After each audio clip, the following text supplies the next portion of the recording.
नमस्ते विद्यार्थियों, DG school में आपका स्वागत है। विद्यार्थियों, छठी कक्षा के इतिहास विषय का अध्ययन हम कर रहे हैं और आपके 11वें अध्याय जिसका नाम है संस्कृति और विज्ञान। तो इस अध्याय पर इसके पहले मैं 4 वीडियो आपको उपलब्ध करा चुका हूं और आपके समक्ष बच्चों ये 5वां वीडियो है।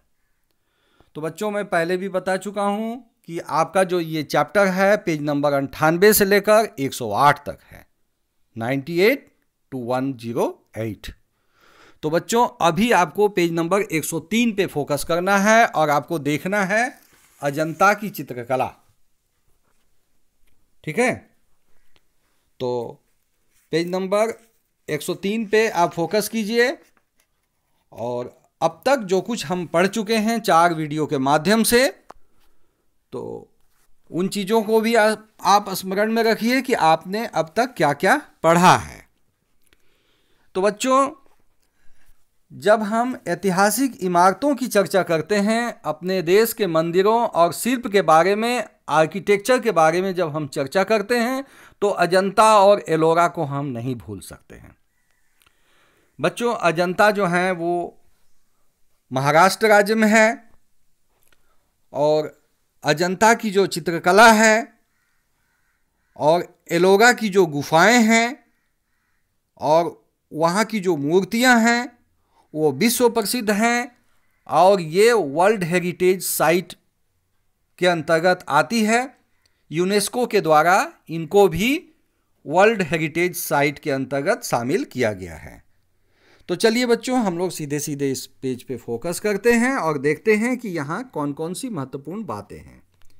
बच्चों, आप यहाँ जंगलों के बीच, पहाड़ों के बीच आप देखिए कुछ गुफाएं आपको नजर आ रही है। तो हजारों वर्षों तक बच्चों ये गुफाएं जो है एक तरह से विलुप्त हो गई थी और इनके बारे में हम कुछ नहीं जानते थे। लेकिन फिर आगे ऐसा हुआ कि एक अंग्रेज के द्वारा इसकी पुनः खोज की गई और जब वह व्यक्ति इन जंगलों के बीच में जाकर के देखता है तो वह देखता है कि वहाँ तो ऐसी ऐतिहासिक धरोहर है जो भारत के एक बहुत महत्वपूर्ण इतिहास को सामने लाने के लिए वहाँ काफ़ी कुछ पड़ा हुआ है।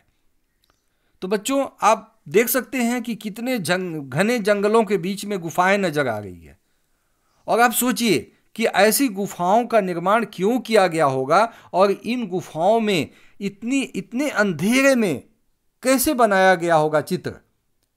यही वो स्थान है जिसको हम अजंता कहते हैं, है ना। तो बच्चों, आप पेज नंबर 103 पे देखिए, प्राचीन काल की चित्रकारिता को आज भी अजंता एवं एलोरा में देखा जा सकता है। अजंता एवं एलोरा की गुफाएं पहाड़ों को काट कर बनाई गई थी। अजंता के चित्रों में मानवीय भावनाओं को सुंदर ढंग से अभिव्यक्त किया गया है। माँ, बच्चे एवं बीमार राजकुमारी के चित्र को बेहद कलात्मक रूप से बनाया गया है।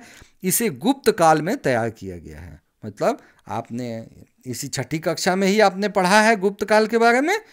तो गुप्त काल के समय बनाया गया है, ऐसा अनुमान लगाया जाता है। एलोरा गुफा की दीवारों में विभिन्न प्रकार के चित्र मिलते हैं। इन चित्रों को बनाने में जिन रंगों का प्रयोग हुआ था उसे पौधों तथा खनिजों से बनाया गया था। बच्चों, आज बाजार में जितने तरह के भी पेंट हैं, है ना, रंग हैं, उसमें से कोई भी ऐसा रंग ना होगा जो कि 100 वर्षों तक अस्थायी रहेगा, चाहे वो एनामेल पेंट हो या किसी भी तरह का पेंट हो, है ना। लेकिन ये कौन सा पेंट था जो कि आज 1500 साल से भी बच्चों चमकदार है। तो ये हमारी ऐतिहासिक धरोहर है और कहा जाता है बच्चों कि गुफा के अंदर अंधेरा होने के कारण चित्र जो है मशाल की रोशनी में बनाए जाते थे। तो सोचिए बच्चों, भारत का इतिहास कितना महत्वपूर्ण है और भारत का जो धरोहर है, हमारा ऐतिहासिक जो हमारी संस्कृति है वो कितनी महान है। तो गर्व तो होना ही चाहिए हमें अपने भूतकाल पे, है ना। अब चलिए हम लोग सीधे चलते हैं दक्षिण भारत, महाबलीपुरम का एक आकस्मिक मंदिर जिसको मोनोलिथिक मंदिर कहते हैं। बच्चों, ये भी एक अजूबा है। ये जो मंदिरों को आप देख रहे हैं, ये मंदिर ऊपर से नीचे बनाई गई है आप सुन करके बड़ा अजीब लगता होगा बच्चों। ऊपर से नीचे कोई चीज़ कैसे बनाया जा सकता है? सबसे पहले तो नींव बनाई जाती है, तब ना ऊपर बनाया जाता है। लेकिन नहीं बच्चों, ये चट्टानों को काट काट कर तराश तराश कर बनाया गया है। ये एक ही चट्टान से बना हुआ है, इसलिए इसको मोनोलिथिक बोलते हैं। हिंदी में इसको एकास्मिक मंदिर बोलते हैं। ठीक है, तो एक ही चट्टान से एक चट्टान, सिंगल चट्टान है ना, तो ऊपर से काट काट के तराश तराश के, यानी सबसे पहले गुंबद वाला हिस्सा, उसके बाद फिर धीरे धीरे धीरे धीरे अंदर का हिस्सा और गर्भगृह, इसको बनाने में बच्चों सैकड़ों साल लगते थे, है ना। तो महाबलीपुरम कहाँ है? ये है तमिलनाडु में। महाबलीपुरम तमिलनाडु में स्थित है। यहाँ का एकास्मिक मंदिर काफ़ी प्रसिद्ध है। इसमें कई मंदिर हैं, प्रत्येक मंदिर एक ही विशाल पहाड़ी को काट कर बनाया गया है, इसलिए इन्हें एकास्म कहते हैं, यानी कि मोनोलिथ कहते हैं। ईंट से बने मंदिरों का निर्माण नीचे से आरंभ कर ऊपर की ओर जाता है, लेकिन चट्टान तराश कर बनाए जाने वाले मंदिरों को ऊपर से नीचे की ओर बनाया जाता है। तो बच्चों समझ गए हैं इन बातों को? चलिए अब आगे बढ़ते हैं और अब हम विज्ञान के बारे में बात करते हैं। अब तक हमने संस्कृति की बात की, हालांकि संस्कृति में भी विज्ञान शामिल था, लेकिन चलिए थोड़ा अलग से भी हम जानते हैं। तो बच्चों आप पेज नंबर 104 पे फोकस कीजिए।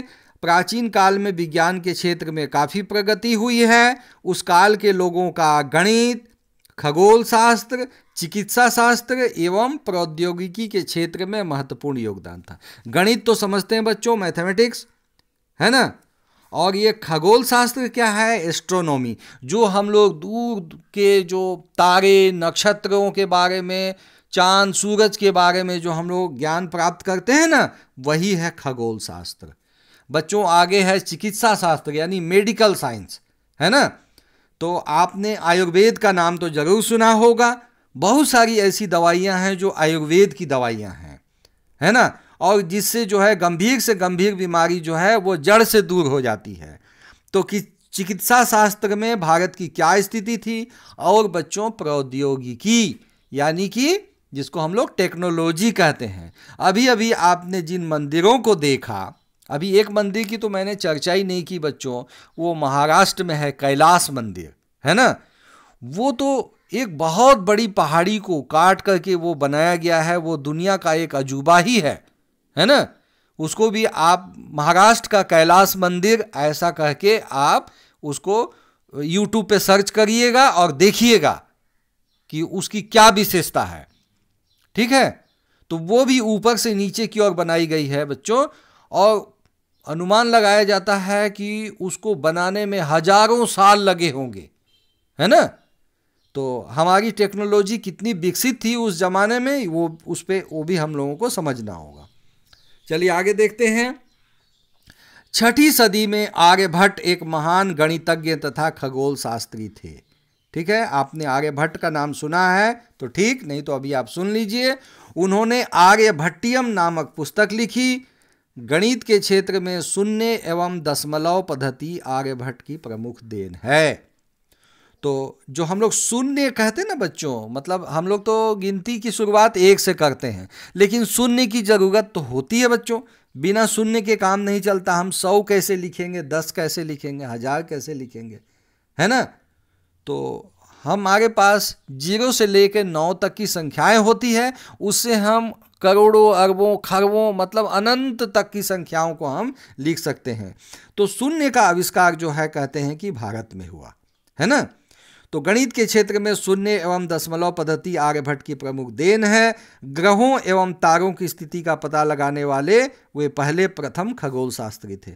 बच्चों हमें इस बात पे भी गर्व होना चाहिए कि हमारा जो खगोल शास्त्र है ना, वो जो है आज से 100 साल बाद के बारे में भी बता देता है कि अमुक तिथि को जो है चंद्र ग्रहण या सूर्य ग्रहण लगेगा। तो कहीं ना कहीं हमारा कैलकुलेशन जो है ना वो सही है।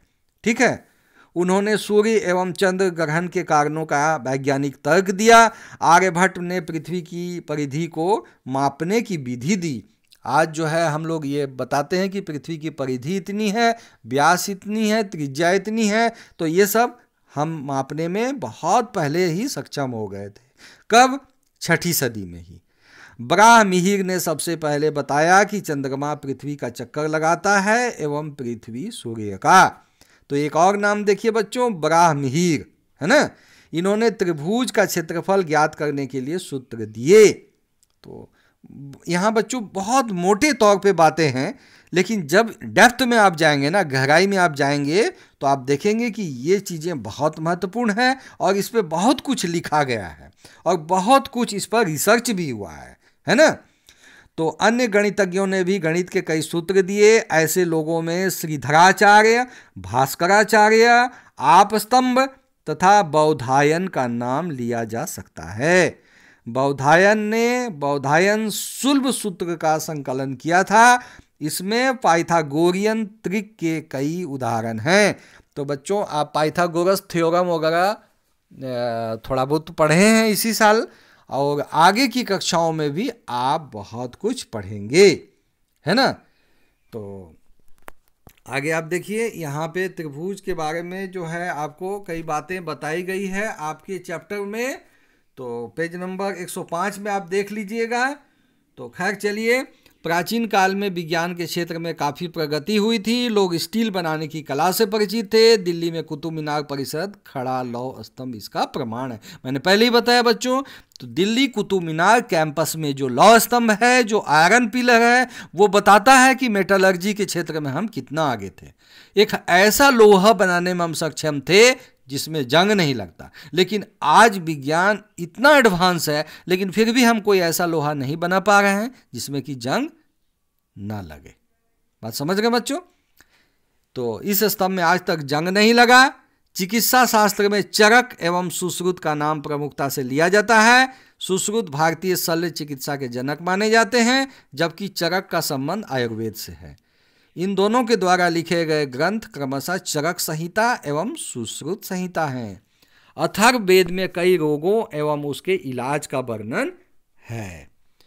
तो बच्चों यहाँ पे देखिए एक श्लोक है जिसमें गणित के महत्व को बताया गया है, और इसका स्रोत है वेदांत ज्योतिष महर्षि लगध के द्वारा।